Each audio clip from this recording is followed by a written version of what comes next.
Welcome everyone to this video.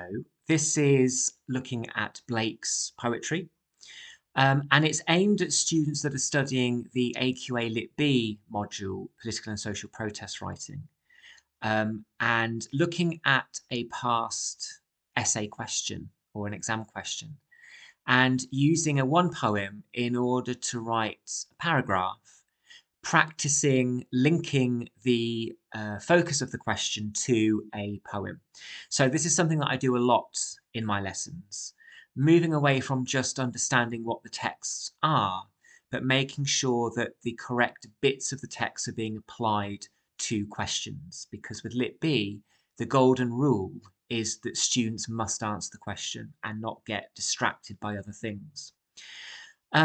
This video will help for section B or section C of that paper 2 exam because you could talk about Blake for either and you have the choice based on the questions and the other texts that you study. So I'm using this for either section B or section C. Okay. So the question I'm looking at is a question which is about children, whether or not children always suffer. And always important that students circle or highlight the focus of the task so they know exactly what it is they're talking about to stay on track. For this video, I'm just looking at the Chimney Sweeper Innocence poem, because there are two. I'm just looking at the Innocence one. And as long as I am able to connect the idea of children suffering to that poem, I will be okay. Because it's a good poem to do. I'm not picking the wrong poem. And there might be other poems jumping out at you as well, which is great. It means you know the collection well enough to make those kind of informed decisions. What you don't want to be doing is talking about a poem that doesn't feature a child, because then you would find it difficult to answer the question. So very simply, I'm just going to read through this and then just say briefly what would make this successful. And I did this, by the way, without the poem in front of me, and I did it without this written out in front of me. I just had 6 bullet points that I was using. So I have the piece of paper next to me here. So I didn't have this pre-written. I simply wrote it out a moment ago. I was going to record me typing it like I did with the other video, but I couldn't get it right. So I just decided to type it ready. Anyway, so the Innocence version of the Chimney Sweeper portrays a child speaker who is suffering because of the exploitative and degrading nature of his work, sweeping chimneys. The speaker says, "Chimneys I sweep, and in soot I sleep," towards the beginning of the poem, clearly presenting the child's dystopian reality of being sold by his father to a master and having to do this work every day.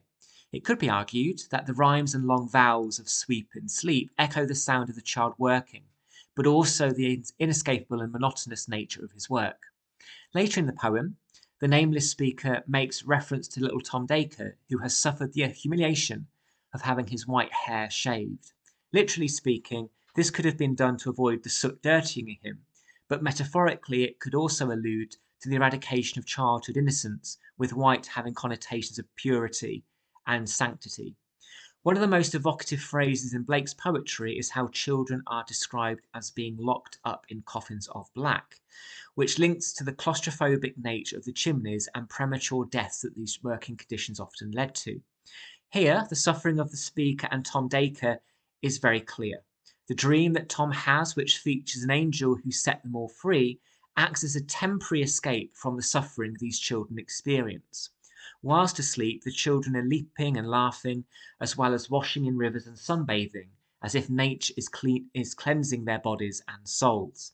As a result, the positive and comforting presence of the green world only exists when Tom is asleep, suggesting, perhaps rather pessimistically, that the same level of enjoyment is not possible during waking hours.